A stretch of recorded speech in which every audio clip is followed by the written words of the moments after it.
Dear friends, आज की video में खुश आमदीद। आज ही हम बात करेंगे कि कलराठे रकबे के ऊपर या सेम थोर वाली ज़मीनें जो हैं जहाँ पर ये प्रॉब्लम कम है, ज़्यादा ज़मीन जहाँ पर ज़्यादा ये प्रॉब्लम है वहाँ पर तो कुछ भी नहीं लगाया जा सकता। जहाँ पर फसल लगाने के बाद सेम आ जाती है या फिर कलराठा रकबा है जहाँ पर जर्मिनेशन तो हो जाती है लेकिन वहाँ पर क्रॉप की समझ नहीं आती कि कौन सी क्रॉप लगाई जाए, तो वहाँ पर हम क्या चीज़ लगा सकते हैं और ताकि हम अपना माशी फ़ायदा जो है वो कर सकें। तो सबसे पहले मैं आपको बताता चलूँ, जो कलराठा रकबा या सेम थोर वाली जो ज़मीनें होती हैं वहाँ पर जो है अगर आप शुगर केन लगा लेते हैं तो जो सेम थोर वाली ज़मीन होती है वहाँ पर जुलाई अगस्त में जो बारिशें आती हैं उससे यह है कि वाटर टेबल जो है वो राइज़ हो जाता है। तो सेम थोर वाली ज़मीन का जो वाटर टेबल है वो ज़्यादा होता है। उसकी दो से तीन वजह हो सकती हैं। एक तो ये है कि वहाँ पर से कोई साथ से नहर गुज़र रही होती है जो कि सालाना नहर होती है, जिसमें सालाना पानी गुज़र रहा होता है। वहाँ सीपेज और दूसरी तीसरी चीज़ें होकर वहाँ जो वाटर टेबल है वो काफ़ी ऊपर आ जाता है और तकरीबन 2 या 3 फुट के नीचे जो है वो पानी जो है वो होता है। तो वहाँ पर अगर बारिशें हो जाती हैं तो आपकी जो कमाद की फ़सल है वो बैठ जाती है। गंदम की फ़सल जो है वो भी कुछ हद तक जो है वहाँ पर कोई हमें पल्ले हमारे पड़ जाती हैं कुछ चीज़ें, लेकिन जो है बाद में जो गंदम के बाद जो चीज़ हमें समझ नहीं आती कि क्या लगाई जाए। तो उसमें जो है मैं आपको बताता चलूँ कि आप जो चीज़ लगा सकते हैं उसमें आप लगा सकते हैं हाइब्रिड चावल, जो है वो बेहतरीन एक चॉइस है कि आप वो लगा सकते हैं। हाइब्रिड चावल का ये है कि उसको पानी जो है वो ज़्यादा चाहिए होता है, तो आप वहाँ पर उसको लगाकर और जो दूसरी ज़मीनें हैं कलराठी, जो सेमी कलराठी ज़मीनें कह सकते हैं, ज़्यादा कलराठी ज़मीनों में तो इसकी वो ग्रोथ नहीं होगी, लेकिन जो नमकियात का लेवल जो होगा वो ऊपर होगा। तो जहाँ पर जो सेमी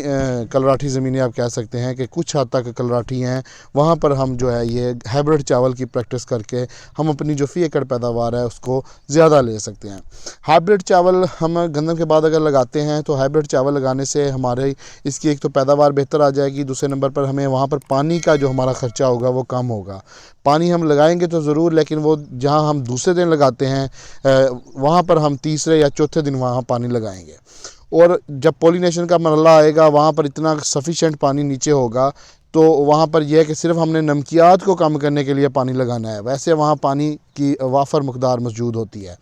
तो वहाँ पर हम हाइब्रिड चावल जो है वो लगाकर अपनी जो फ़ी एकड़ पैदावार है उसको बढ़ा सकते हैं। फिर ये आपको मैं बताता चलूँ कि 90 से 105 दिन की क्रॉप होती है। आप बाद में इसको दोबारा से भी लगा सकते हैं नर्सरी सोइंग करके, और नर्सरी को तैयार करके दोबारा से भी वहाँ पर शिफ्टिंग कर सकते हैं हाइब्रिड चावल की या कैनात या बासमती की, और उसके साथ साथ आप इसकी रूटूनिंग जो है वो भी कर सकते हैं। हाइब्रिड चावल की जो रूटूनिंग है वो भी आप देख अगर समझते हैं कि वहाँ पर जो है हमारे ज़मीन की तैयारी की जो प्रैक्टिसेस हैं, टिलेज प्रैक्टिसेस हैं, वो नहीं हो सकी, तो वहाँ पर जो है आप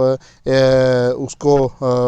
उठाने के बाद, चावल उठाने के बाद पराली से अपनी फसल को क्लियर करके वहाँ आप उसको दोबारा से पानी लगाकर, वो मैंने एक वीडियो अभी शेयर भी की हुई है, उसका लिंक मैं डिस्क्रिप्शन में आपको दे भी दूँगा कि रूटीनिंग के लिए क्या चीज़ें ज़रूरी हैं और फर्टिलाइज़र प्लान क्या हो सकता है, वहाँ पर डिजीज़ को कैसे कंट्रोल करना है, वहाँ पर आपने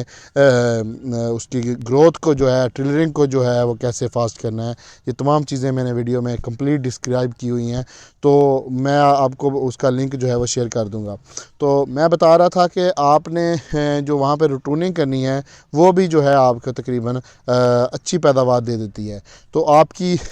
जो माशी फ़ायदा है वहाँ पर वो बेहतर तरीके से हो सकता है, बजाय आप वहाँ पर कोई तीसरी फसल लगाएं जो कि आपको आगे नुकसान दे सकती है। उसकी बजाय आप हाइब्रिड चावल या